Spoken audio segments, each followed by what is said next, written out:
Matching ಮಾಡಲಿಕ್ಕೆ, horoscope matching ಮಾಡಲಿಕ್ಕೆ ಕೂಡ ಬಹಳಷ್ಟು ಉಪಯೋಗ ಇದೆ. ಯಾಕೆ ಅಂತಂದರೆ ಗಂಡ ಹೆಂಡತಿ ಅಂದಮೇಲೆ ಸಂಸಾರ ಸರಿಯಾಗಿ ನಡ್ಕೊಂಡು ಹೋಗಬೇಕು, ಅಲ್ಲಿ ಯಾವುದೇ ರೀತಿಯ ಗಲಾಟೆಗಳಾಗಬಾರ್ದು.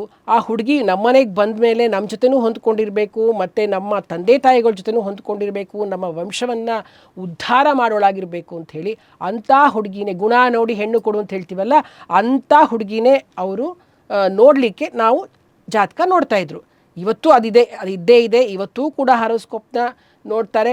ಬರೀ ರಾಶಿ ಭವಿಷ್ಯ, ದಿನ ಭವಿಷ್ಯಕ್ಕೆ ಮಾತ್ರ ಜ್ಯೋತಿಷ್ಯ ಅಲ್ಲ, ಪ್ರತಿಯೊಂದು ವಿಷಯಕ್ಕೂ ಕೂಡ ಜ್ಯೋತಿಷ್ಯ ಅಪ್ಲೈ ಆಗುತ್ತೆ. ಇವಾಗ ನೋಡಿ, ಗ್ರಹಣ ಎಷ್ಟು ಚೆನ್ನಾಗಿ ಯಾವಾಗಲೂ ಆಗೋ ಗ್ರಹಣನ ಮುಂಚೆನೇ ಪಂಚಾಂಗಲ್ಲಿ ಬರೆದಿಟ್ಬಿಟ್ಟಿರ್ತಾರೆ.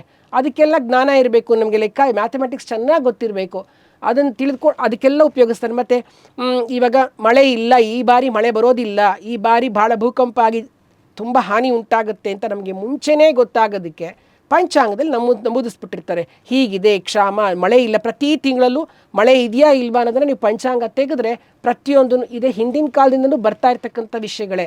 ಹಾಗಾಗಿ ರೈತರು ಎಚ್ಚೆತ್ಕೊಂಡ್ಬಿಡ್ತಾಯಿದ್ರು, ಓಹೋ ಈಗ ಮಳೆ ಇಲ್ಲ, ಹಾಗಾಗಿ ನಾವು ಬೆಳೆಯನ್ನು ಕಾಪಿಟ್ಕೋಬೇಕು, ಹಾಗಾಗಿ ನಾವು ಅದನ್ನು ಹೇಗೆ ನಾವು ನಮ್ಮ ಜೀವನ ರೂಪಿಸ್ಕೊಳ್ಳಿಕ್ಕೆ ಯಾವ ಥರ ಇದು ಮಾಡಬೇಕು ಅಂತ ಅಲ್ಲಿ ಯುಗಾದಿ ದಿವಸ ಪಂಚಾಂಗ ಶ್ರವಣ ಮಾಡೋ ಉದ್ದೇಶನೇ ಅದಾಗಿತ್ತು.